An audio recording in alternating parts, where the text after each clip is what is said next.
Welcome to the Clack and Moss draft preview show for 2025. We've done some podcasts in the past together. I'm Brennan Clack. I am the Twitter handle NHL Update, or X, whatever you want to call it. And I am with Matt Mossowich, who is known for a Twitter account that he can describe. Matt, how are you?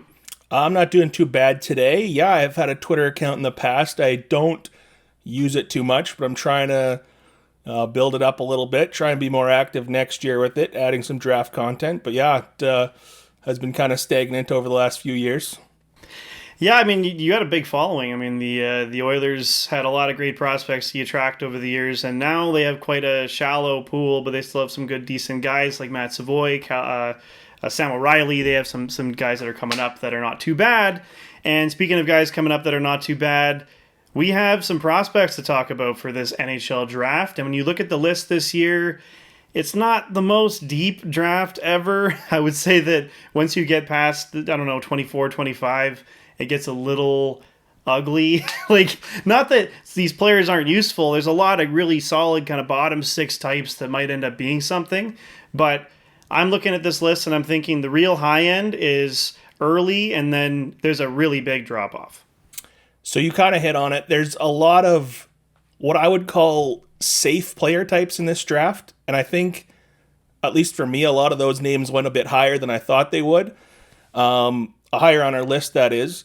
But there is some of top end, about 10 names, and then another drop off to about 15 names that I like quite a bit. But it is a weaker draft overall. And even at the top end, I don't really view it as a very high end, top end of the draft either.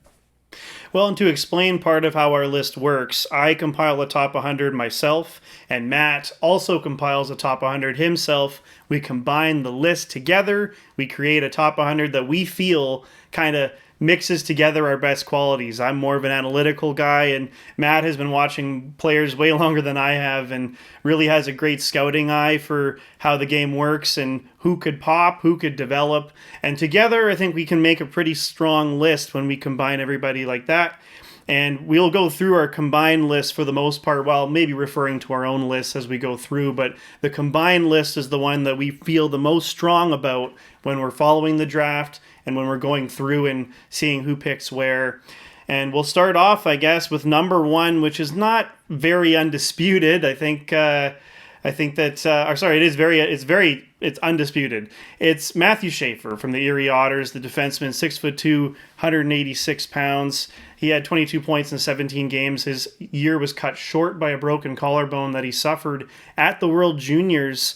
And I mean, Matthew Schaefer is kind of the entire package you want in a defenseman. Maybe it's not high-end offensive elite sense there all the time, but when you look at Matthew Schaefer, Matt, what makes him the number one prospect in this draft?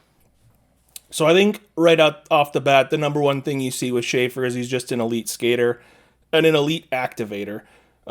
Getting the puck north, either with a pass or his feet, I think he's elite or near elite. You mentioned the decision-making can sometimes be hit and miss. I think that will need work. There's some chaos in his game. He's a bit too aggressive at times, which we saw at the World Juniors. That's how he got hurt. I think sometimes reining that in is what's going to help him. But I think overall, yeah, just an extremely good activator. He's a late birthday with a really high-end upside and a safe floor. Well, and it's funny, too. We didn't really... I wouldn't say that Matthew Schaefer was our number one guy, say, in the summer, and then the Hlinka happened, and then there was kind of a sense like, this kid might be pretty special, and then the way he kind of started the year, it was like, all right, I think Matthew Schaefer's got a lot of elite qualities, and it's not like this draft has that clear-cut, McDavid or the Nathan McKinnon, where you look at it and you're like, oh, that guy's either generational or close to generational. But I do feel like Schaefer probably is a better number one than, say, Owen Power or Slavkovsky. Like, I look at Schaefer and I'm maybe they're in their range a little bit, but I feel like there probably is a case to say that Schaefer is just a step above. No, I agree with you. And one thing to point out with Schaefer, I think he had the highest high end I've seen this year out of any prospect. What he did at the World Juniors, I think, in a very short sample size, sure. I think it was game 3 he got hurt. I think that's the highest peak I've seen for a player this year. Team Canada was completely lost without him. We'll get to some other guys that I think had some pretty high peaks, but I think in terms of the tippy top, high end, nobody compared to Schaefer for me this year. And we'll get to my number 2 at some point, but there was someone that was kind of close kicking the door. But ultimately for me, it was Schaefer and nobody else. I think he does have a really elite stick on the rush defensively as well. I think that he compares to a couple different guys, but I've seen some Brock Faber love in terms of how he plays the game. I've seen some Miro Heiskanen in his game. I think that the kind of the dispute's going to be, is he a clear-cut number 1 defenseman, or will he be more of a number 2 defenseman who maybe on a team like the Islanders can be the number 1 defenseman? We've already seen some rumors about Noah Dobson potentially being traded because of Schaefer being there, but I actually think that they might need to look at keeping both guys depending on the price of what Dobson's going to cost. But I really like what the D-core could end up being in New York, and I also think it's a great story. I mean, Matthew Schaefer has faced incredible adversity in his young life. I mean, his billet mom passed away when he was in junior. Then his mother passed away due to cancer, and he's fought through all of that. He's a great kid.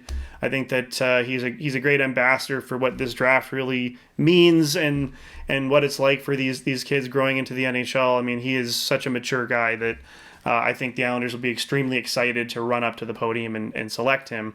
And then I think at one point we would have said the draft starts at maybe 3 or 4, but there's been some rumors of late that maybe the draft starts at number 2, and I'll kind of throw it to you, Matt, because your list was done way before we heard these rumors. Like, you had Anton Frondel at 2 on your list before we heard, San Jose might consider him, and now here we are where maybe we see a draft shock come Friday. So yeah, if we're going to jump into Frondel here, he is number 2 on my list. Ultimately, I just think the high end with a player like Frondel, if he hits, is, I guess, higher than a guy like Misa, who is our number 2 on the combo list. I think ultimately Frondel's high end is just better. I see some flashes of a truly elite player. I see flashes of Barkov, Draisaitl, Rantanen down the wing, and I don't throw those names out lightly. I do think he's a potentially high-end impact center. There's a chance he's a winger. I like him either way, but ultimately I think he's got a high-end ceiling with a very, very safe floor as a guy who we've kind of discussed. If he misses, maybe he's an Anton Lundell. And we're both Oilers fans. We watched what that guy just did to us. That's a pretty great floor. So I'm 100% sold on Frondel at 2. And it was clear for me as a separation from our number 2, which was Michael Misa. Yeah, and I'll just get into right now why Michael Misa is number 2 on our combo list. I had Misa on my number 2 personally. Michael Misa, forward from the Saginaw Spirit of the OHL. He is a center to me. Some people believe he should be maybe more suited for the wing, but I believe he is a centerman, and he played center and wing during his time in Saginaw. 6'1", 182 pounds, 134 points this year, including 62 goals and 72 assists. In the playoffs, he did get 2 goals, but he was a minus 10 or something. I mean, the playoffs was a rough one for Saginaw. And the thing with Michael Misa to me is that there's not necessarily a quality where I go, okay, he is an elite skater, elite shot, elite pass, but he's really good at all of those things. And a guy that he reminds me of a lot, I've seen Patrick Marleau kind of pop up recently, but for me it's kind of like a little bit John Tavares, but not quite John Tavares. John Tavares is probably a little bit more elite just around the net, but when I think about Michael Misa, he does a lot of things that you kind of want in a centerman. He's got attention to detail, and he kind of like is really good at his battle and just what he does on the boards. Like, his board play is something that I really paid attention to this year, where he wins a lot of battles, and that's the kind of why maybe Tavares came to mind, because Tavares is also very good on the boards, but a lot of good battle, and then he turns it immediately into a play. And he's got the hockey sense to make it quick. He doesn't need time to necessarily take it from the boards and then go, what do I do? He's very good at either cycling that immediately into something or putting it in the slot and doing something with it. He's quite cerebral, would be the word I'd put there. And I can easily see him being maybe just like a slightly lesser Celebrini for a team where he's maybe not necessarily your favorite number 1C guy on the market here, but in terms of being a solid 1B, a shotgun to a guy like Celebrini in San Jose where they're picking at 2, I really feel like his upside is maybe slightly less than Frondell in some ways. However, the floor to me is safer and his hockey sense is better. And that's kind of why I had Misa at 2. And then in the combo, he ended up at number 2 as well. And I'll get to Frondell when you're kind of talking about why Misa was lower than Frondell. But I guess in the middle here, just to sandwich a guy in between, number 3 is Porter Martone on our list. And Porter Martone for Brampton in the OHL, 6'3", 204. He played at the World Juniors this year, kinda. I mean, Coach Dave Cameron didn't seem to trust him, didn't seem to play him as much as we'd like to see. He scored a goal when he finally got inserted into the lineup, and he ended up at the Worlds with men, and I thought he looked pretty good. Like he looked like he was a guy that fit in already and already had the NHL size to fit in, and I really felt like when I saw him at the Worlds, that kind of said, okay, I'm going to put him a little bit higher than I maybe normally would have if I just had seen his junior body of work. What do you feel about Porter Martone? So I'm very high on Martone. We both had him number 3. Coming into the year, and we talked about this, like we talk about these guys all year, and coming into the year, Martone was my number 1. And I was thinking it would take a lot to knock him off of that pedestal for me, and ultimately he did. So does that mean I was maybe a bit down on him over this year? Perhaps. I think he started the year like a bat out of hell. He was great. Slowed down. I think he got a little bit bored with the OHL. But by the OHL playoffs, I thought he was exceptional. Now, they were out in the first round to a really strong Oshawa team. But I thought he was great. I think my comp for him is Gabe Vilardi out of Winnipeg. I think he's a very similar player at the same age, too. But I think that elite net front game, that elite complementary piece, I think that's Martone for me. I think fit is going to be important for him. I think he'd be a perfect fit in San Jose. I don't think they'll take him.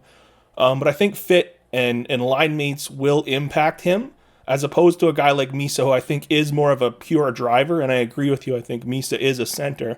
But yeah, for me, he's a creative passer. He's got a wicked release. Possibly the best hands in the draft. They're up there. Great curl and drag release. And he's also a pest. I've seen people compare him to the Kachucks, and I don't think that's fair because he's not on that level. But he is annoying to play against. He's not as physical as them. I think that's the big difference. But I think he's just a high-end complementary piece for me.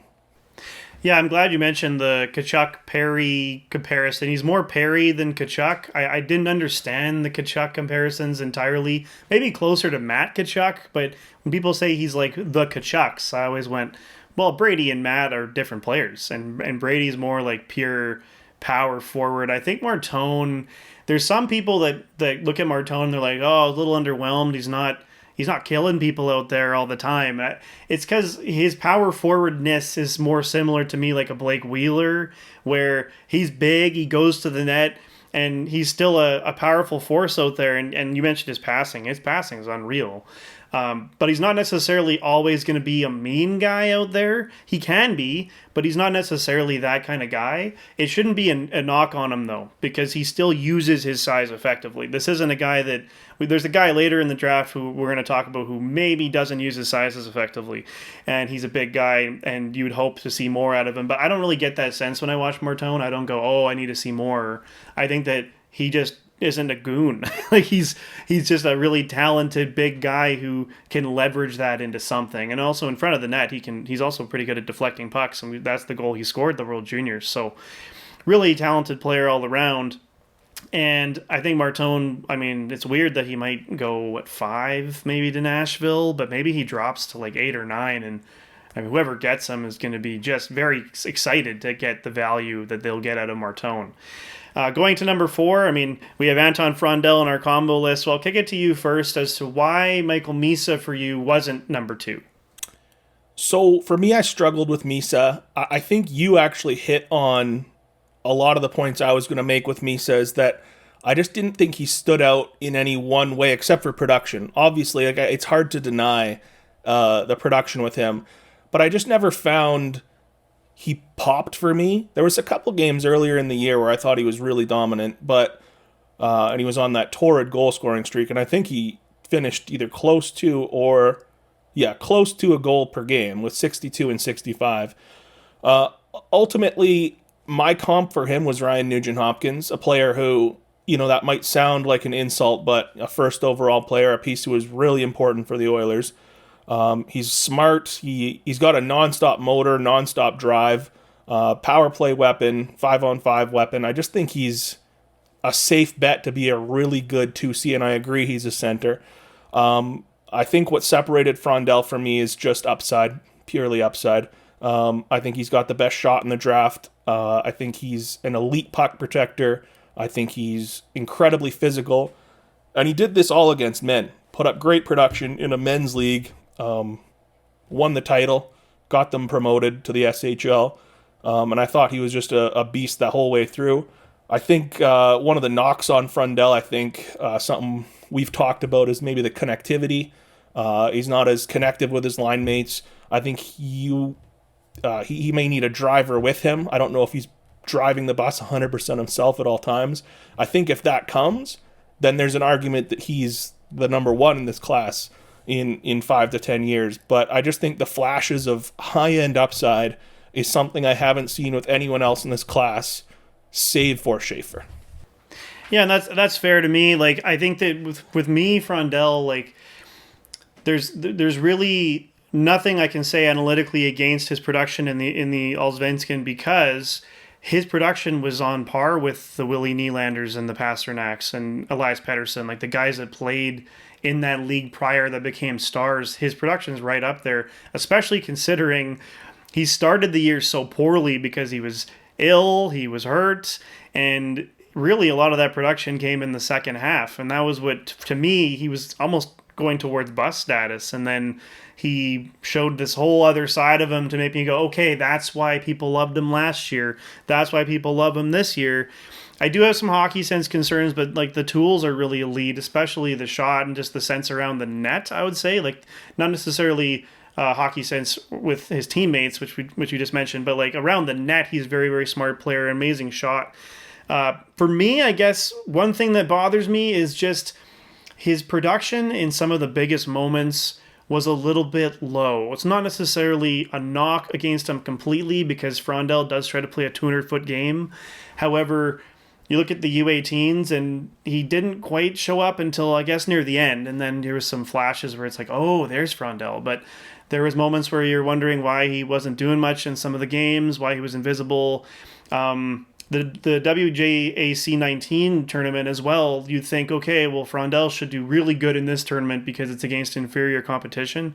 He didn't really shine in that competition either, and that's not necessarily the worst thing, because I think Cale Makar also played in that exact tournament in his draft year and didn't do a ton against the United States, which was kind of the game everyone was watching him try to be his best in, and then he wasn't great. But, like, still, it's a short sample size, but you're also kind of like, I wish I saw him dominate one of these. And at the same time, though, I mean, his playoff run was not as good, I think, as his teammate Eklund was, but at the same time, it was good enough to show what he can do at a men's level when the game is at a higher pace and there's something on the line. And, I mean, his second half was so dominant that I don't think it's a huge concern. But it's a bit of a concern for me to put him at 2, just because of, Misa's production is just incredible, and to me it just is a little bit of a safer pick.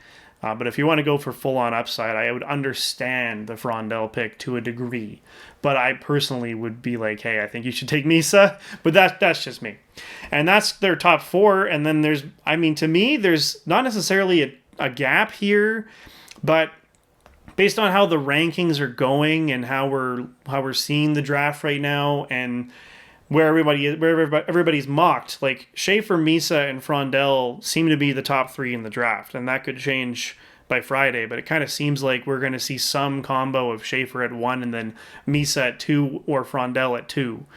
Then it gets pretty interesting once you get to the 4th pick, and our list kind of divides out from the consensus, I think, a little bit at this part of the list. And at number 5 in our combo, we have Jake O'Brien, who is from the Brantford Bulldogs of the OHL, 6'2", 177 pounds. He had 98 points, 32 goals in 66 games.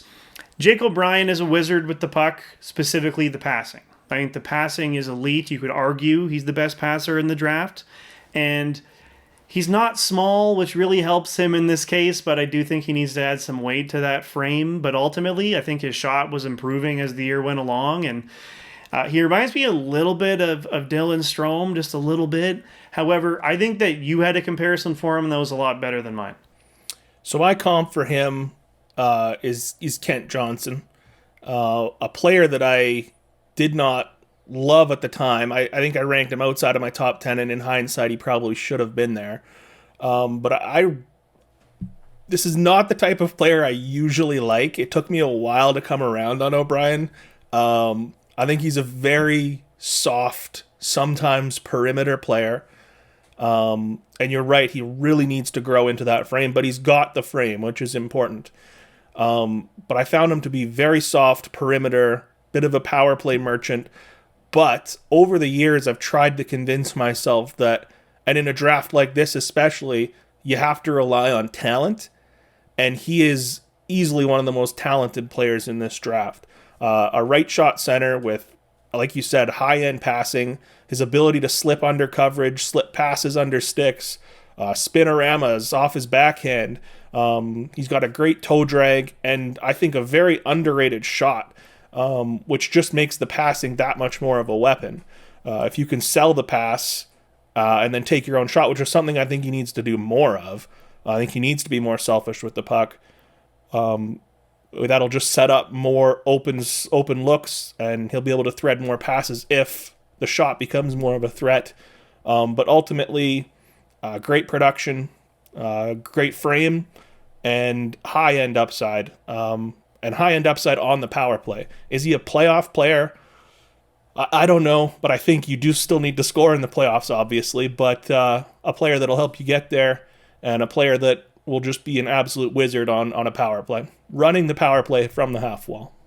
I mean, I'll tell you what, Dylan Strome has been quite good in the playoffs his last 2 years in Washington, and it took him a while to actually figure out his game. But if Jake O'Brien is somewhat like him in any way, I think that he still will be able to hold up in the playoffs. As we said, if that frame maybe gets around 200 pounds, so he's kind of a bit of a string bean right now, but I think he's going to get better as he gets older. Not to mention, too, I mean, I think you had a comparison when we were talking off camera, Nick Schmaltz at one point, what you brought up. I think that's also a really good comparison. I mean, Nick Schmaltz is a very underrated player, and I think people would know his game a little bit better had he not been in Phoenix all those years, and now that he's in Utah, and that team is on the rise and has the 4th pick. So I don't think they'll be taking O'Brien because they already have this kind of guy, but I do think that O'Brien will go to a team in the top 10 that can use at least a number 2 center that they can build around for the future, who gives them that offensive dynamic that they might not have in their organization.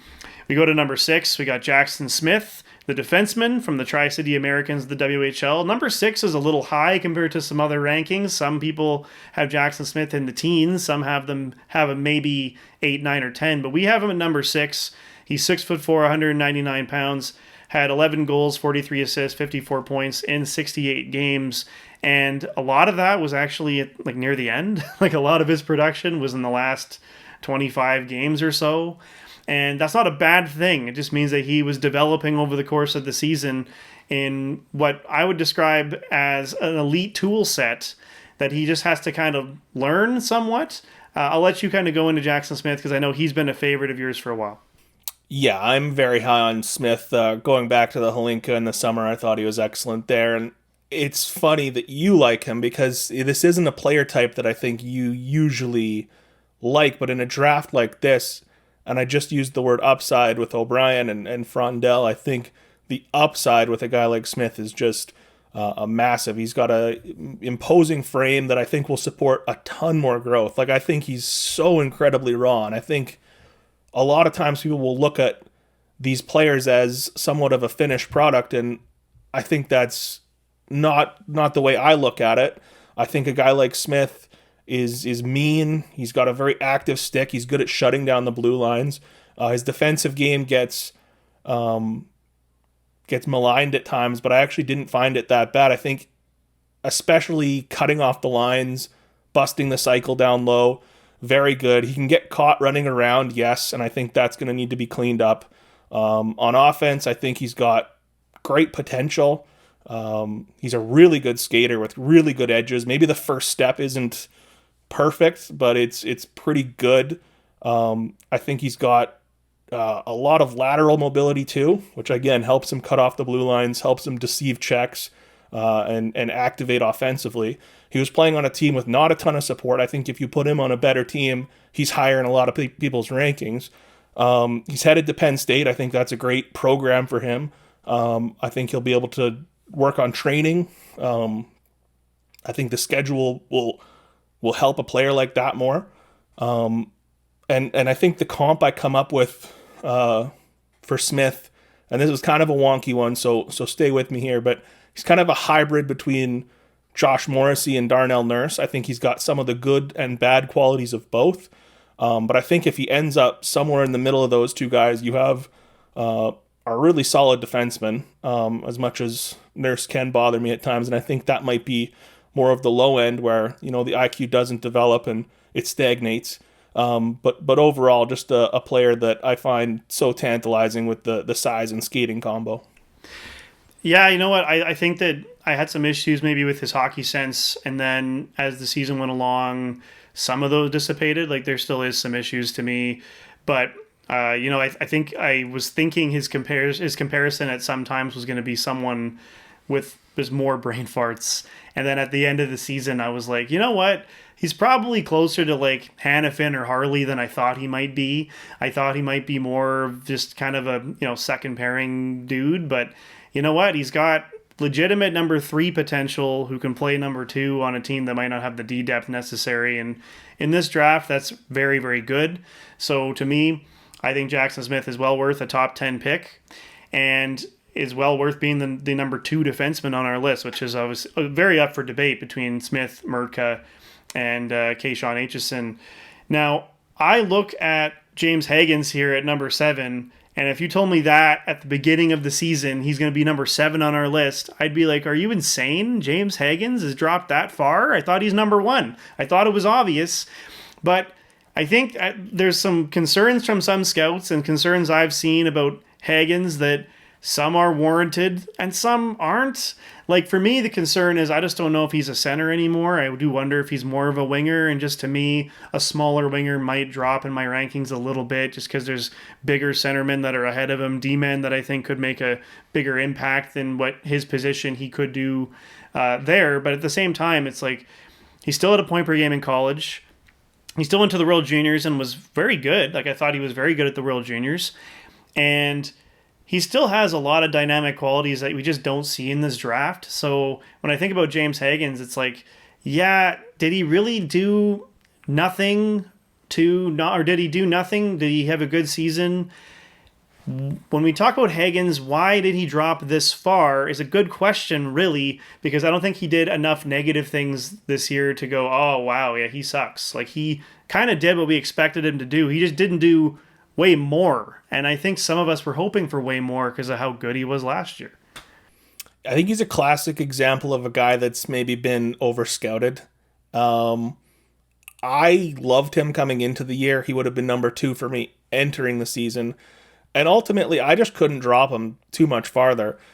He ended up number 5 on my personal list. I kind of, with him versus Misa, kind of struggled a little bit. Ultimately, I think Misa's just a safer projection. And will help you more in playoff scenarios. He's a true center, and something you hit on with Higgins is that you're not sure he's a center. I think he could be in the right situation with the right wingers, but ultimately I do think he's a winger as well. I see some flashes of a Jack Hughes with that darting style inside out mixed with hands, the lightning fast processor. You give this kid any time and space, he can make a play. I see a little bit of Clayton Keller, who went number 7 in his draft, dropped a little bit. So I see that kind of high-end skill. I think he could be a point-per-game player in the NHL. And I think, if you're picking top 10, that's got to be very attractive. The kind of downside with Hagens, and I think a lot of people hold this against him, is he's not big. He's very soft for his size. He's not going to win you battles. And I think come playoff time, that's where his weaknesses will shine the most. Yeah, I also think that we're going to see in this draft, it's going to be interesting. There's a lot of really interesting small talents, but will the Florida Panthers' influence end up affecting this draft? The fact that Florida just won with a lot of truculence and don't have a ton of small guys on that roster, I do wonder if that could impact a guy like, Hagens, I think it's already impacting him a little bit, but there's some guys later on in the draft we'll talk about. They might go lower than we think just because of that Florida team. Also, I want to say about Hagens too, a little bit turnover prone, but you know what I see in him? I see a little bit of Matt Barzal, because Barzal was a center and then he went to right wing. And I think Hagens might have that versatility in him where he might play better on the right wing and can play center. But we'll find out, I guess, where he goes, because if he goes to Boston, what a fit that would be, I think, with Pasternak. But it depends on the team a little bit. Next up on our list, talking about tower defenseman Radim Mrtka, who is from the Seattle Thunderbirds of WHL, 6'6", 218. There have been some comparisons to Owen Power, and I don't think it's quite accurate. I think that Mrtka's offensive instincts might not translate as well as we think. However, he does have some. I'll let you talk about Mrtka because he's really one of my favorite players that I've scouted throughout this season, just because it's not necessarily that he's dynamic. It's just that he's really, really solid, great reach, and defensively speaking, could really change your top 4 for a long time. So I love Mrtka, obviously, a big right shot defenseman. That's incredibly valuable and a piece that I like a ton. He was a revelation at the Hlinka to start things off. Was over in Czechia, didn't really work out there, so he came back to Seattle. But once he got to Seattle, I thought he was excellent. I think the big thing with Mrtka is you pick this guy, you're getting at least a very, very solid and very, very helpful in the playoffs right shot defenseman. The other thing I would say is he's very raw still. I think a lot of people think because he's bigger and very well coordinated, he's got good hands for someone his size, great skating mechanics, can really move the puck, but I still find him incredibly raw. So while I think he's got a very safe floor, I actually think the ceiling is immense with this kid. I think he's great at both defense and offense, but I don't think the offense is going to translate super well. Like you said, I think he is going to be more of a kind of a defenseman transition guy. Go get the puck, take a hit, make a pass, go north. Something we saw Florida do very well. And ultimately you're taking a 6'6", 218 mobile right shot defenseman. I just think there's so much safety with the player, so much upside, and I think he's a pick you can just make and call it a day and be happy with your draft. I think Buffalo at 9, Anaheim at 10, I think those are 2 near perfect fits for Radim Mrtka. Maybe even Seattle at 8 as well. I do tend to like defensemen that have a really great booming shot. He does not have that despite his stature. However, I do really like the package here, and I agree with a lot of what you said. I think that a team would be. Imagine him and Power on the same blue line if Buffalo took him. That's incredibly menacing to have to play that every night. If you're in the playoffs, you got to play 2 guys that are 6'6". So that would be quite the challenge. At number 9, we have Caleb Desnoyers from the Moncton Wildcats of the QMJHL. He played a lot of wing this year. I think he's a centerman at the NHL level, but he has that versatility in him. 6'2", 178 pounds. He had 84 points in 56 games. He's going to go fourth overall, I think, to Utah. That's just my instinct. But Utah could always trade that pick, in which case he wouldn't go for. But I think that he's going to go higher than what we have him ranked at. That is not necessarily saying that, oh, he's not as good as what people are saying, because I still think he's a very, very good player. Very two-way kind of. He's the first guy back in his own zone, and then he'll still be the guy that's at the net on the other side. Like, he's a complete 200-foot player because his best instincts offensively, honestly, are probably in front of the net. But he wins a lot of face-offs. He does all the little things for your team. He's had some comparisons to Patrice Bergeron. Let's pump the brakes. Like, Patrice Bergeron's going to be a Hall of Famer next year, and I wouldn't want to put that on him.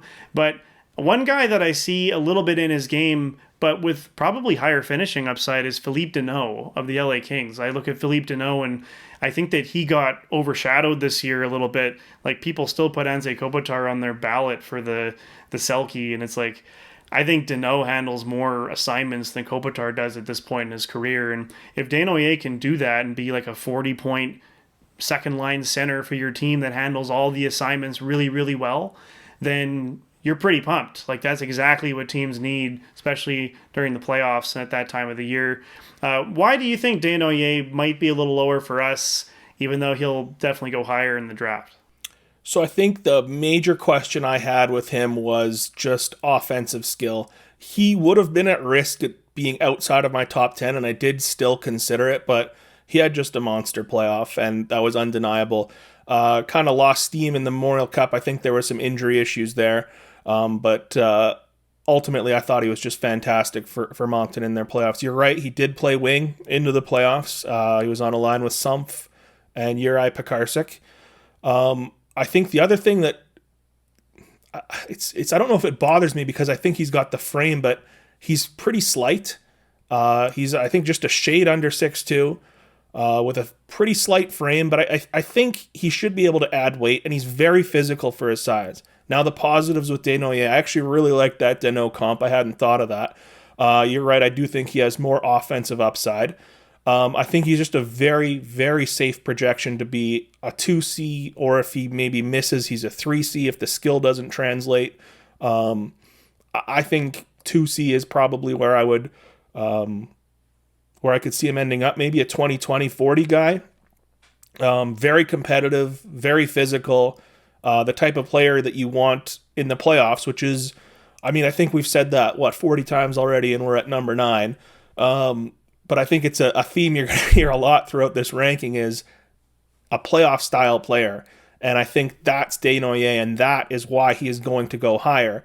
Now, we have the luxury of putting a James Higgins ahead of him, whereas if you are building a team, maybe you want that Desnoyers, you want that two-way force, you want that safety, and that playoff-style player. And so if he does go 4, I wouldn't be shocked. It's not what I would do. But ultimately just, I think, a very safe pick.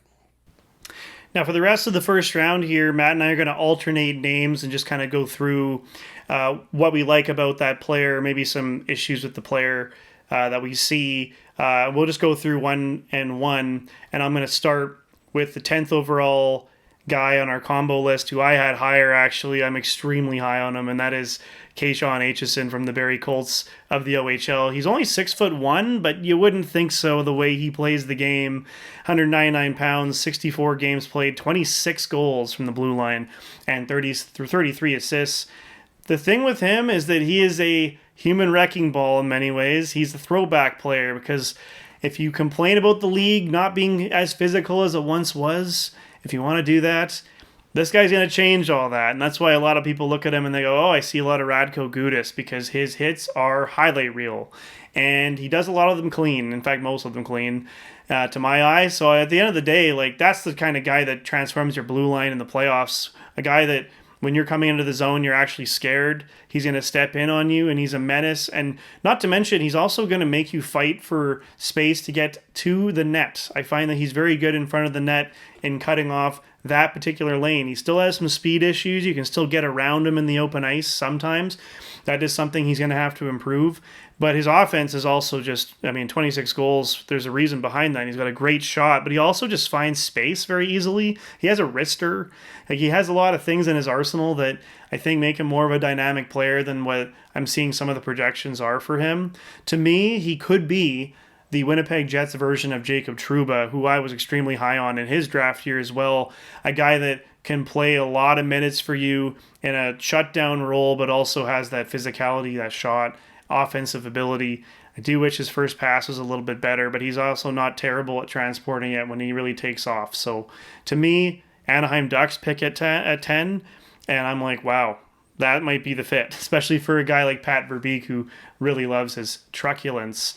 I do think he has potential to be more than just a second pair D, but that is my projection for him. So you mentioned the Ducks at 10, taking Aitchison. They took a better version of this guy last year with Stan Stolberg, so I don't know if I see that as a fit. So I think I have him at 15, which was my cutoff for, I guess, I don't like to put tiers in here, but I did view him as pretty close to this top group of D. I think the offense surprised me. I'm not sure it's going to translate. I don't see him being an offensive defenseman going forward, but I think it's nice to have, especially that shot. You compare him to Trouba, I find that similar. I think the difference being Trouba was 6'4". I think Gudas is a very good comp. I think the problem I had with Aitchison was some of the IQ, some of the puck skills. I think in terms of IQ, it was chasing hits, some soft gaps. I think he was so excited to play physically that he would overcommit. It's something Darnell Nurse does all the time that I don't like. He would either overcommit or undercommit to gaps. He got beat wide a lot. But yeah, he's a throwback with a lot of potential, and he's a player that I do like a lot, just not as much as you do. At number 11, we have Brady Martin, who is basically like the Scouts' darling player. Played for the Sioux Greyhounds in the OHL. He's only 6 feet, but once again, a guy that kind of doesn't really play like that. Like, he plays bigger than he is. 72 points in 57 games. Why is Brady Martin maybe going to go 4th or 5th or 6th when we have him ranked 11th? So it's, again, it's for the 10th time now. He's a playoff style player. He's very physical. I think he's, we just talked about Aitchison as possibly being the most physical player in the draft. I would say it's Brady Martin. He has a very, very strong attacking style, and he uses that to get in on the forecheck and absolutely crunch people. We've just watched Sam Bennett in the playoffs for Florida. I don't necessarily see that as a direct comp, but I think he's similar in that sense that he can really get on top of players. The downside with Martin, I think he can play with tunnel vision at times. I think he's got a lot of skill, but he lacks the connectivity, which is why I have him a little bit lower than that top-end group. I do think he can play center. Ultimately could be a winger at the same time. He's got a very low center of gravity, so when he throws those hits, he can absolutely smash people. He's a committed 200-foot player, and he just sounds like, we don't get to talk to these guys, but he just sounds like a great kid and someone that every locker room is going to want to go to war with. At number 12, we have Carter Bear from the Everett Silvertips of the WHL, 6 feet, 179 pounds. He had 40 goals in 56 games. This kid reminds me a lot of Seth Jarvis. He's just a dog. He has that dog in him. He's all around the ice. He's coming off the boards, winning battles, scoring goals. I think that Carter Bear is, as an all-around player, he plays in the D-zone really well as well, but he's not actually that small, and I'm not worried about his injury. Neither am I. Bear is a player that I like a lot. He's older for the draft, which is a bit of a detractor, but not something I'm overly concerned about. He's just such an easy player to like. High IQ, high effort at all times. Plays every game like it's a playoff game. And I think he's got really underrated offensive skill, especially passing. I think he's a very deceptive passer. He's got a good shot too, but I just think in and around the net and down low, he's just so competitive, so hard to knock off pucks. A little undersized, but not a concern for me. And ultimately, I think he's one guy that I think I could regret not having in my personal top 10, but just a player I love. At number 13, we have Victor Eklund, who was a teammate of Anton Frondel in the Allsvenskan. He's 5'11", 169 pounds, but he actually had 19 goals in 42 games, which was, well, more than Frondel, although he was actually healthy for that whole time. And Eklund is a guy, like, he shoots more than the comparison I'm going to give. I'm going to give a comparison of Victor Arvidsson. A guy who's actually much smaller than Eklund, but Eklund plays a similar game to me. He's not afraid to go in the corner. He has some shades of Bear, we just talked about, where he comes out and wins battles. But really, it's just the offensive ability around the net I really like when it comes to Eklund. I think he's a smart offensive player who has upside to be also a two-way guy just because of his hockey sense. So you stole one of my notes, which is that he's very similar to Bear. Obviously, it's not too much of a shock, but yeah, very similar player to Bear. Despite his size, he is going to go into corners, get pucks out for you, work him to the front of the net. He's got no fear. Very gritty for someone his size. My comp is, you used an Oiler, I'm going to use a former Oiler, and my comp is Alashemsky. And if you know how much I love Alashemsky, you know how much of a compliment that is. I thought he was very good at the World Juniors for Sweden. That grit plus skill combination is really fun to watch. I think he's going to be a fan favorite for teams, but I think it's going to be really effective. Teams might be scared to draft this guy due to those size concerns, but ultimately I think he's a guy that will outweigh where he's picked. He's speedy, darting skater with a high-end motor. I think the one maybe downside with Eklund that I see is that I think he's a bit of a finished product. I think what you see is kind of what you're going to get. But ultimately, what you're going to get is going to be a very good player. At number 14, we have Justin Carbonneau, 6'1", 205 pounds, played for the Armada in the QMJHL and had 46 goals in 62 games. This is all offense, no breaks. Carbonneau is an incredibly electric player in the offensive zone, really good on the power play. But the question really with him is, what about away from the puck? What about when he has to backcheck and come back? And can he limit some of those turnovers? Like, he's very boom bust. His game is very all over the place. But when it hits, there might not be a more electric offensive player in this draft. So you said boom bust, and I agree to a degree. The thing I like about Carbonneau, though, is that he's very large. He's got a great frame, 205 pounds, I believe, 6'1", really thick lower body. I grew to love him the more I watched him. He kind of has some David Perron in him. He's a total rat. Loves to stir things up. But the reason you're drafting him is that skill level and that lethal shot. He's got, I think, second to maybe Frondel and Cameron Schmidt, someone we'll talk about later.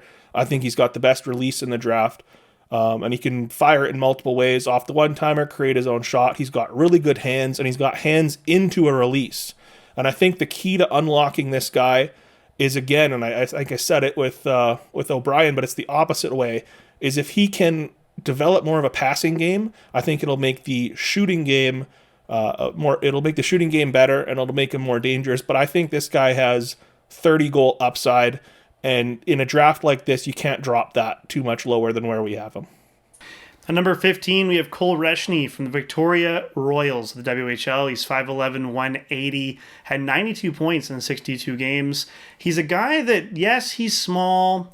Yeah, he's not as physical as you might want him to be. But to me, he reminds me a lot of some of those Calgary Flame guys like Connor Zary, Coronado, if you combine the two of them together, where he's pretty smart all around the net. He's got great hockey sense, a great passer, great vision. He's one of those guys that just kind of has the ability to rise his game when it matters. His playoffs was really, really good.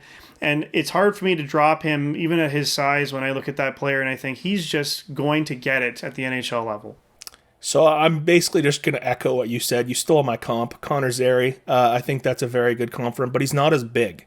And which I think is the problem with Reshny. I had him 22 on my personal list. I struggled a lot with him. There was a time where I thought he might not be in my first round, but then he just absolutely murdered the playoffs. 25 points in 11 games. He was incredible. I watched a lot of those games. He's stocky with a great lower body, but there's nothing really dynamic about him. He protects pucks, goes to the right areas, scores goals in front. He's got good passing skill, very gritty. Ultimately, I just, like you said, I just don't think he'll be denied. And I think he's a player that, if he busts, I wouldn't be surprised. But ultimately, I'm willing to take a bet on a guy that works his ass off the way Reshny does and has the skill that Reshny does. Well, at number 16, it's a guy that's got some similar traits, Benjamin Kindle from the Calgary Hitmen of the WHL. He's 5'10", 180, so he's very similar size to Reshny. Kindle had 99 points in 65 games. And when I think of Kindle, it's just a guy that kind of just wows me in a way, because you look at a guy like him and you see how he could maybe just be a junior player. And then it's like, no, the hockey sense is actually very elite. He's very good in tight space. He's got pretty good pace. His motor never stops. Like, he's always playing on the ice, trying to find a way to get the puck in the net. And I think you and I both really loved him this year at different times, because it felt like he was overcoming the physical that he didn't have, like the physical qualities he didn't have, to be just a really smart player and a guy that should go higher in this draft than where he probably will go. So this is arguably my favorite player in the draft relative to expectations and to ranking. And probably the player I watched the most this year was Kindell. And I absolutely love him. I think he's second to maybe O'Brien, the best passer in the draft. I think he's got high-end compete. I think that's something that's maybe slept on a bit with him. The skating concerns, I think, are a bit overblown. I don't mind him. I think he slows the game down to his pace, finds lanes, finds passes. I think in terms of dangerous passes, slot passes, he's so high up there. I'm not certain he's going to be a center. I do think he maybe plays at the wing, although I'm not ruling out center for him. I think he can be a dynamic complement to a skill line, add a lot of jam to a skill line, but then also be able to make the plays. And so my comps for him, I have three. Nick Suzuki, which is a very high-end comp for him. Robert Thomas, again, very high-end. And Claude Giroux. So if I think he's similar to those three guys, maybe undersized centers, all right shot centers like Kindell, I just think the world of him. And if he can get even close to that range, I think he's going to be incredibly valuable and a player that we'll look back on and wonder why he didn't go as high as he should have. At number 17, we have Roger McQueen from the Brandon Wheat Kings of the WHL. He is 6'5", 198 pounds. Doesn't that seem low, you might be thinking, because Roger McQueen is being mocked in top 10s in the draft, and even I've seen some people say he could go number 5 to Nashville, but there are some issues here. My biggest one might be the fact that he was injured a lot of this season and that it had to do with his back. Now, he's telling teams, look, it's something that was very preventable or very easy to fix. This is not something like a herniated disc that's going to keep me out for a long time. But I do think that there's concerns beyond just the injury as to why McQueen might not be a top 10 level prospect. And so I can hit on some of those concerns because I have them. I have a note under Hagens that says if McQueen goes above Hagens, then we're just living in bizarro world, and I can't agree with that at all. I question the IQ. I question the compete. He has the size but wants to be a skill player. I don't find him very connective. I don't find him to have a very dangerous shot, but the size and hands are very intriguing. He is a center. I think he will play center. And he's not necessarily... He doesn't shy away from physicality and board play and stuff like that. But I don't think he has a ton of jam. But the problem with ranking him too low, and I wanted to put him lower... He was 18 on my personal list. I considered him lower, but ultimately you're looking at a 6'5" right shot center that's pretty much guaranteed to be something in the NHL.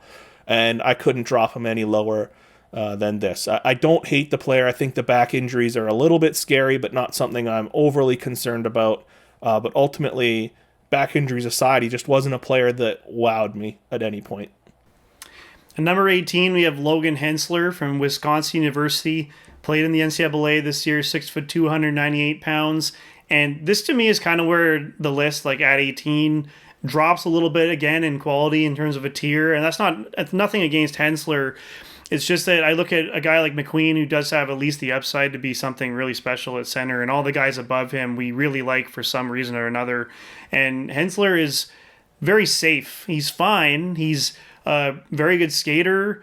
He's looking like a guy that will play a modern defensive game and be able to transition the puck well. He does have some warts, but that's also because he played in college this year at such a young age and had to grow into that role. Wisconsin wasn't necessarily the greatest team either. But Hensler to me compares a lot to a guy like Damon Severson or Brady Shea, these guys that came out of the States, ended up playing in second pairing roles. I think Shea's got a better shot, but a guy that you can safely project to your 3 or 4 slot and go, he'll probably play a modern style of game that if you watch the Oilers all the way to the Stanley Cup final this year, that's where the game I think it's going in that direction, at least from the blue line. So I loved Hensler coming into the year and thought he would be a top 10 pick, and ultimately he didn't quite reach that for me. But I think I'm just going to reiterate everything you hit on. I think he's a very safe projection, 6'3", with a good frame. He's a good skater. I think just that simple modern D, retrieve the puck, get it moving north. I don't think he's got a ton of offense once in zone, but it's not there. Ultimately, my comparable I came up with was a right shot version of Brett Kulak, and I love Brett Kulak, so if you're going to end up with a player like that, I think he's another one of these, not a sexy pick, but you take him, you call it a day, and you're happy. You move on. At number 19, we have Lyndon Lakovic from the Moose Jaw Warriors of the WHL. He's 6'4", 200. So he's a power forward, right? Well, kinda, but he's the guy I was alluding to earlier when it comes to size that you wish was used a little bit more effectively. It reminds me a lot of Anthony Mantha. He has great offensive instincts. However, you just wish he used his size more effectively along the boards and maybe even driving the net at times. He can be a little soft, but I think the package will still be enticing to teams. So in the past, this is the guy that I would have had much higher, and the guy that I think might fool me. The package is just so tantalizing. Big, strong skater, good hands, good shot. I don't view him as like a low IQ player, but I wouldn't necessarily say it's high. But I think compete is the big issue. There was a player, I can't remember the draft year, so I'm not going to guess it, but it was Christian Vesalainen. Winnipeg took him in the first round around 25. I had him, I think, 5th or 6th on my list. I absolutely loved him. And I learned a very harsh lesson that year, that you cannot overrate tools and you need to have a competitive player. Then I just don't see that with Lakovic. The reason I can't drop him too much lower is because that tools package is just incredible. But if I were to bet on him hitting or missing, I think he's probably going to miss. But in a draft like this, I think it makes sense that he's rated where he is, and I think we have him in a very good spot at 19. At number 20, we have Bill Zonin from the Rouyn-Noranda Huskies of the QMJHL, 6'2", 187.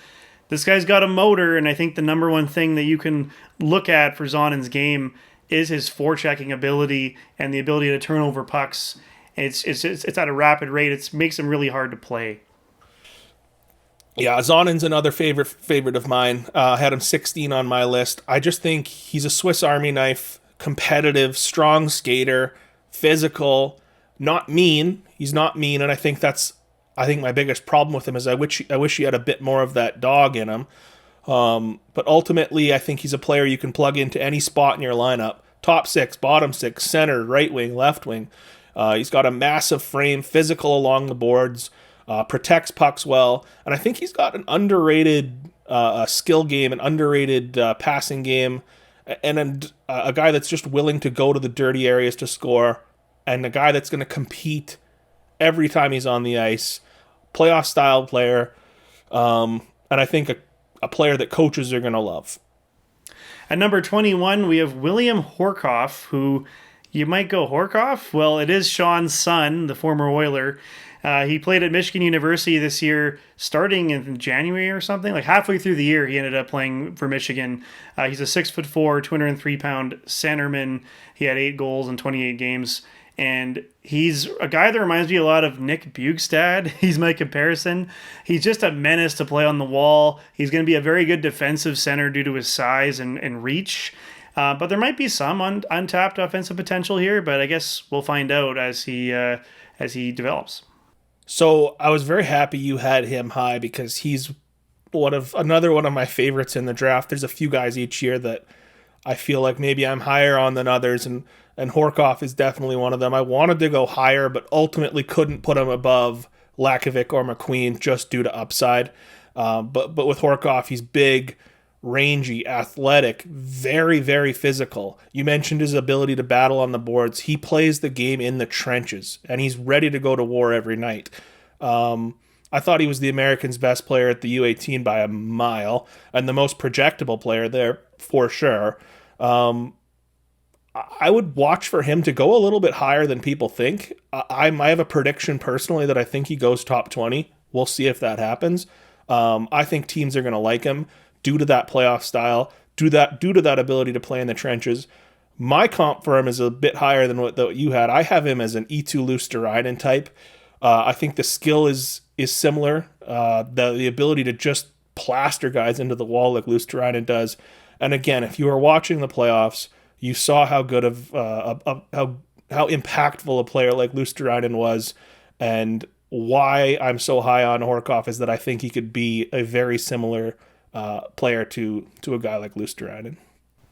At number 22, we have Henry Brustewicz. Try to spell it, I dare you. From the London Knights of the OHL, the defenseman, 6'2", 203 pounds. Here's a guy that really, when he got more chances to produce and play for London, we saw more.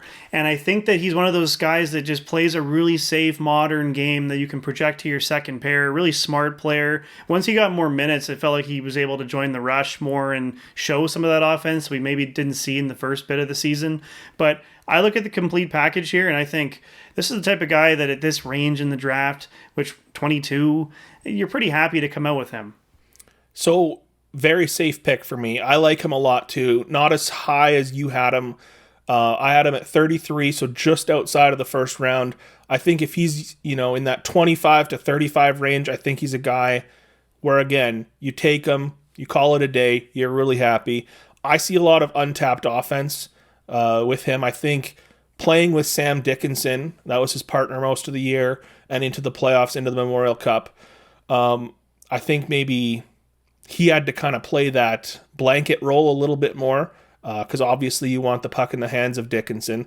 So I think if you're drafting Brustewicz, you're going to be looking into next year. London's going to be clearing out some of these star players who maybe will be heading off to college. Maybe some of them will come back. Dickinson might be in the NHL. But I think he's going to get that premier role in London on a system that just churns out great defensemen. He kind of reminds me a bit of Sam O'Reilly last year, in which you're drafting a guy who plays in a program like London, who's just kind of a safe bet to play. Nothing flashy. I wish he played with a bit more urgency, a bit more intensity, but he's a player that I do like quite a bit, and I do think is a very safe pick, like you said. At number 23, we have Braden Coots from the Seattle Thunderbirds of the WHL. He's 5'11", 186 pounds. He had 63 points in 60 games. For me, I'm seeing him in the teens. I'm not quite getting it. Like, he is a relentless forechecker, don't get me wrong. He's got a lot of energy. He plays a very projectable bottom six style of game. I'm not entirely sure if I agree with the upside that he may possess. I do know that some teams think he can be a second line center, but I'm not sure if I love the shot and the offensive ability that he does carry. So I feel like he's definitely better in this 23 range, which we have him with some other, quality bottom six type potential guys. So you hit on some of my concerns. I have him at number 30 for me. I couldn't drop him any lower than that. I couldn't put him in my second round because I do think there is a safety in his game. I think the ability to forecheck, the ability to strip pucks, and just the work rate that the guy plays with is gonna get him there. My issue is that he's quite undersized to be playing, I guess, a mean bottom six role, and I agree with you. I just don't see a top six player. I don't find him very connective. I don't find him to have an extremely good toolkit. I don't think I think the shot's pretty good, actually. I think I might push back on that, but I don't think he's good at using it, I think is the problem. He can play with blinders on, which I think is what will push him down into a bottom six role. I think he's going to end up a really good fourth line center who you might want to put with some bigger players to offset the lack of size. My comp for him, it was Sam Steele, a player who was very highly thought of in junior, but just didn't translate into that top six, found himself in a bottom six role and was very good. And if you think that's an insult, you clearly didn't watch the playoffs. I think Coots could be a very valuable bottom six player. I also am not positive he'll be a center. I think he could be a winger, but I think if I was betting today, I think he probably could end up at center. But a guy that I think I'm a little lower on than I guess some people, like you said, there's some people with him as high as 10, 11, and I just can't agree with that. And if you're picking, I think some people have been saying, oh, I hope the Canucks take him at 15. I think that would be a terrible pick for the Canucks. But yeah, just a guy that I think I'm a little lower on than consensus. At 24, we have Malcolm Spence from the Erie Otters of the OHL, a left winger, 6'1", 190 pounds. He had 32 goals in 65 games this year. I find that Spence is not necessarily a driver, but he's the type of guy that you put on a line with some drivers and he's going to complement them very well. He has a pretty decent shot. He's a good forechecker. I've seen him compare himself to Carter Verhaeghe. I'm not entirely sure if he has that kind of offensive package just yet. I compared him more to a guy like Alex Laferriere, who is the kind of guy that you put on a line with players that have more skill, and he can complement them extremely well. Bob McKenzie just spoke about Malcolm Spence in his recent list piece, saying that he might be one of the wild cards of the first round. He's not entirely sure how high he'll go. I think 24 is a really good spot for him. Yeah, I like where we have him. I think he's a guy that could slip into the early second, if I'm being honest. But I like him more than that. He's older for this class. So that's a little bit of a detractor for him. But I find him very competitive. He's physical, very defensively responsible. I think you're going to get good effort from him every night. I thought he really showed up in the OHL playoffs. And again, we've said it many times here, but I think he's a playoff style player that's going to battle for you and win battles. It's easy to see him in the NHL. I think that's the reason why I ultimately bumped him up. I think similar to Coots, I think he's a safe bet to play in a bottom six role. The one thing I'll say for Spence, and you did hit on it, was that I think he has more of a chance of being a complementary piece in the top six. That's not the bet that I would make, but again, I think he's a very safe pick. He's headed to Michigan. I think that's a great program for him. And we'll see what he develops into. Maybe there's more untapped offense than I think, but at this point, I think if you end up with a third line winger, I think you're going to be pretty happy. But not a player that I would stick my neck out for ultimately. At number 25, we have Jacob Wozniak, who was in Luleå. I'm going to say that wrong, Matt, but Luleå HF in the Swedish Junior League. And here's the thing, he's 6'2", 190 pounds. He lit it up. He had 23 goals, 34 assists in 40 games. That's 57 points. He's a guy that is, I said Carbonneau was boom bust. However, I think that Carbonneau is a lot more projectable to the league. In Wozniak's case, he's really lethal around the net. His goal scoring is really good. And the question marks come outside of that. What else can he do? Can he do anything else? Carbonneau at least still has some projectable qualities to be a player that can play a two-way game at times. Defensively, he can come back and he can throw his body around if required. Wozniak has that frame, but I think the consistency issues are really why scouts are not super enamored with him. So he's a guy that I was actually mad that you had higher than me because I really do like the upside with this Wozniak. Like you said, he was he produced very well in the J20s, 8th in league scoring. The size and skill package is very interesting. I think he's got great hands in tight, a really nice shot. The issue comes with consistency and compete. And he has a massive frame that should support some growth. Like I said, quick hands, quick processor. I think he plays a pro-style game, but again, the compete is an issue for me, and I think there's risk involved with this player. And the guy we're going to talk about next, I think, has a more well-rounded game and a more competitive style of game. At number 26, we have Theo Stockselius, who also played in the Swedish Junior League. He's 6'3", 196 pounds. In 40 games, he had 22 goals and 29 assists. To me, he has a lot of great qualities that would make me want to put him higher. He's got very good hockey sense. He's a good goal scorer. He reminds me a lot, actually, of Joel Eriksson Ek in many ways. He's got a similar frame to him, but really it comes down to the skating. The skating is not very good to me, and that is why he's this low on the list, because everything else is kind of based on, can he get to that level of skating he would need to be to get all the other tools to activate at a pro level, because he could be very much like in the low teens or early 20s for me if that skating was there. So Stockselius is a player I really like at this point. I think that the comp to Eriksson Ek, I think there's some similarities there. The ability to play down low, the ability to play with your back to the net. He's physical, he's big, he's a rangy guy who does a lot of his damage in tight and around the net. Now I want to point out he's in the J20 playoffs, ended up with 16 points in 9 games, led Djurgården to the title. So he was a playoff player, and that's where he really increased his stock. I liked him at the U18 as well. The difference between him and Iswozniak is that I think Stockselius is far more raw, and there's so much more room for growth in his game. And so I think he's a guy that you stock away, and in 3 or 4 years, you might have a very valuable player. And he's another guy who I think, if he hits, we're going to look back and go, how did that guy go at the end of the first round? He should have gone much higher. Maybe there's a team that kind of jumps on him. I think he might be that kind of guy, that draft day riser that kind of shoots up a little bit. I know there's other people that have been quite high on him, and we have him pretty aggressively ranked at 26, but I think he's a guy that could go higher than people think. I also saw that you said stock twice, so I'll just say for the third time that his draft stock is on the rise. At number 27, Blake Fiddler from the Edmonton Oil Kings of the WHL. 6'4", 220-pound defenseman, and he's very projectable to the NHL, but it might take him a long time. I mean, it's funny because he actually has hands. Like, he has offensive ability that kind of comes out of nowhere at times, but really he's more known for being a shutdown defenseman in terms of just his instincts are really good. His stick is quite good.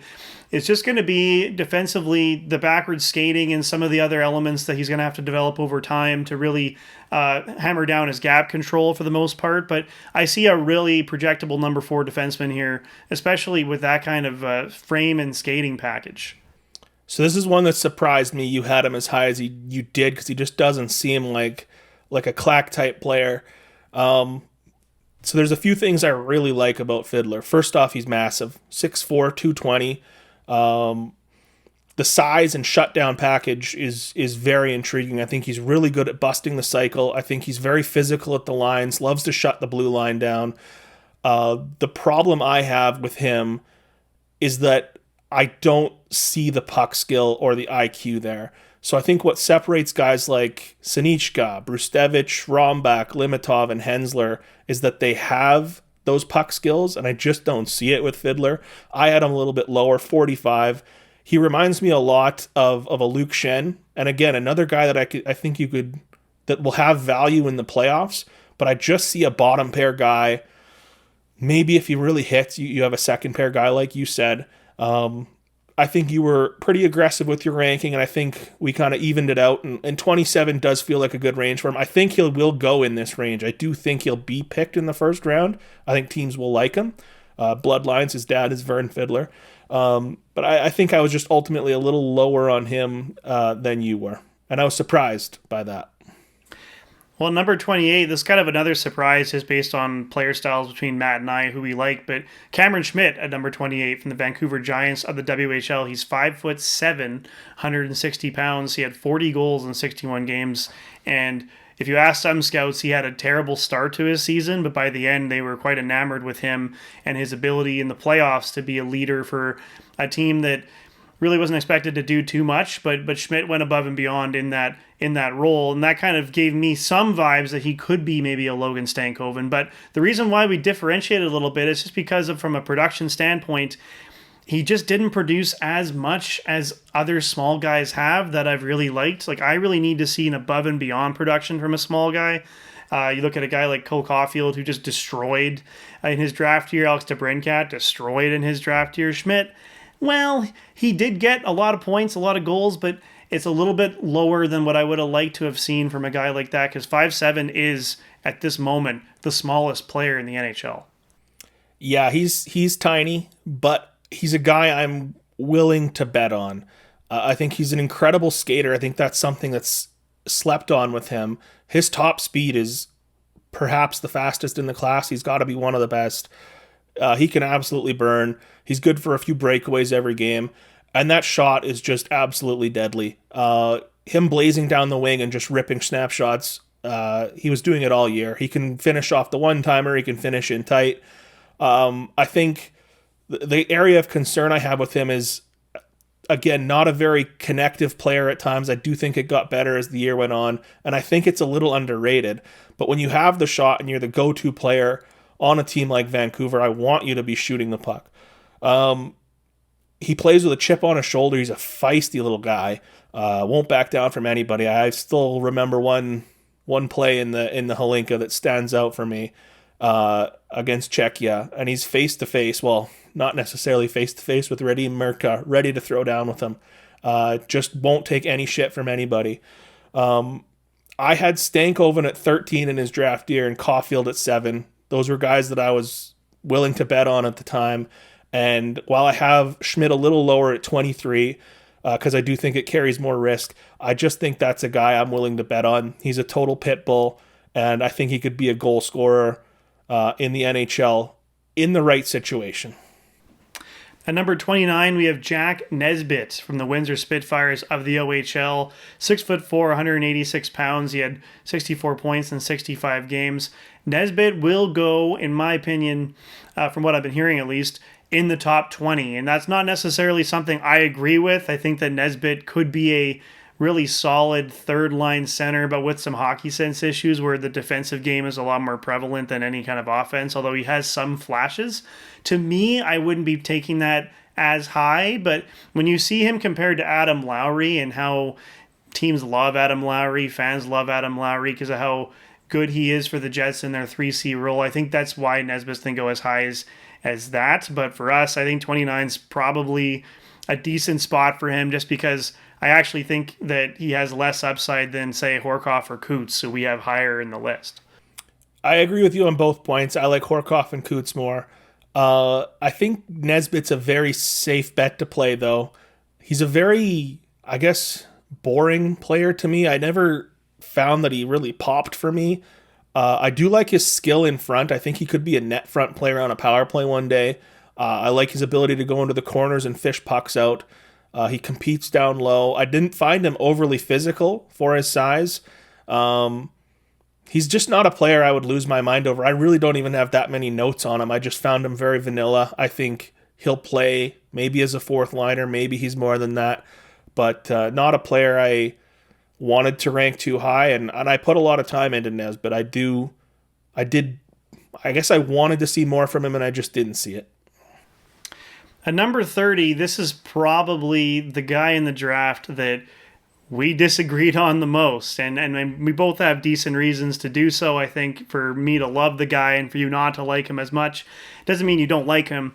But Cameron Reid at 30 from the Kitchener Rangers of the OHL. He's 6 feet, 183 pounds, 14 goals, 40 assists, 54 points in 67 games. And why I had Cameron Reid as high as 13 on my list is I saw a guy that can really skate and is really intelligent. He's a guy that not only can make a good first pass, but can also transition really well down the ice. But he also, if needed, can play a simple style of hockey that's mistake-free. And that's something that I really love about a guy like Reid, is that when you're a little smaller on the smaller end, you just can't make mistakes because you don't have that physical quality to your game. To me, he's a real upside kind of guy that I would want to take a little higher than he's ranked. And he reminds me a lot, actually, of Devin Tays from Colorado. and Cam York in Philadelphia, somewhere in between that, where he can be a number 3 for a team. And I don't think 6 feet's even that small in this league. Like, he's not 5'11". He measured at 6 at the combine, so I don't think he'll be a problem defensively in his own zone against bigger forwards.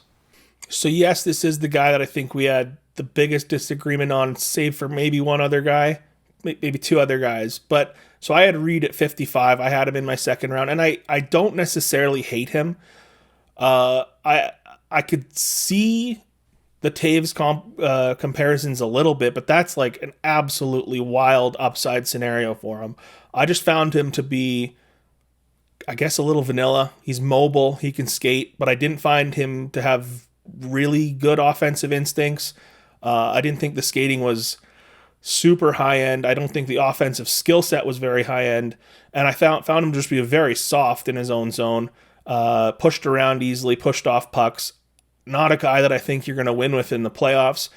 And when you're going to have those smaller D, like a Quinn Hughes type D, they need to be really high end to I guess separate themselves from the lack of size and the lack of physicality.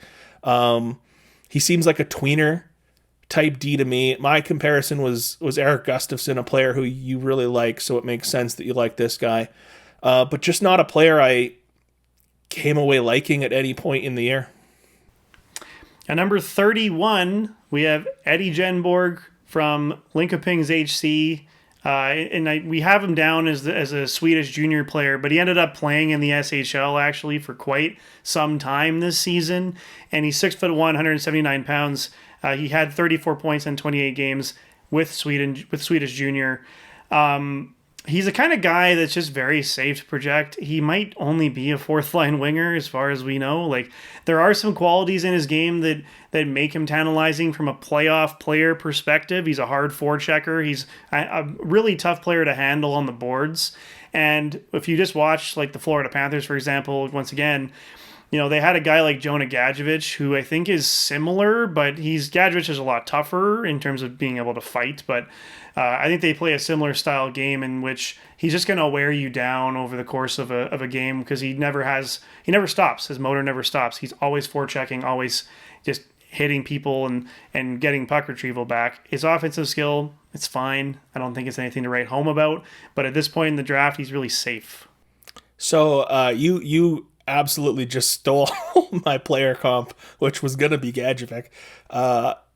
Again, I feel like we're comparing a lot of guys to Oilers or Panthers because they were just in the final and the two best teams in the league. But I really do see that the size and physical game is great with Yenberg. I thought he was a heat-seeking missile at the Hlinka. He was hitting everything that moved. Major standout there. You're right. I think he might only end up being a fourth liner, but I think he'll be a very valuable, high-energy fourth liner that's going to hit everything that moves.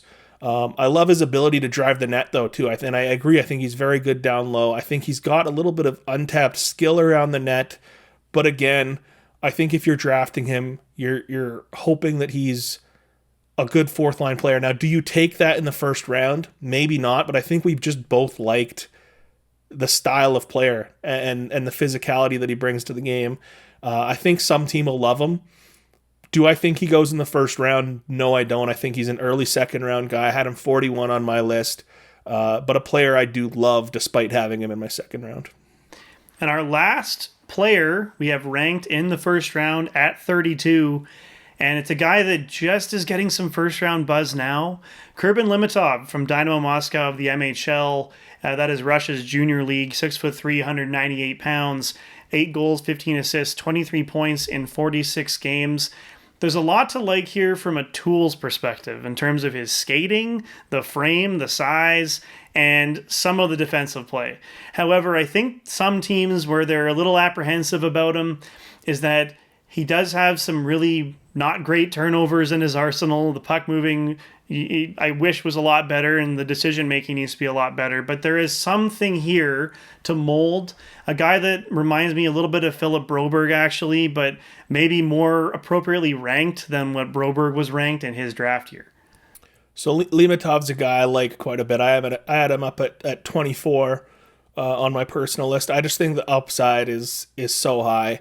The athletic tools, like you said, are just they're phenomenal. One of the better athletes in the draft. He's an excellent skater with plus puck skill. Some of the things he can do on the ice, in a way, he kind of reminds me of Jackson Smith. Now, I don't think he's got nearly the upside Smith does. Maybe he could.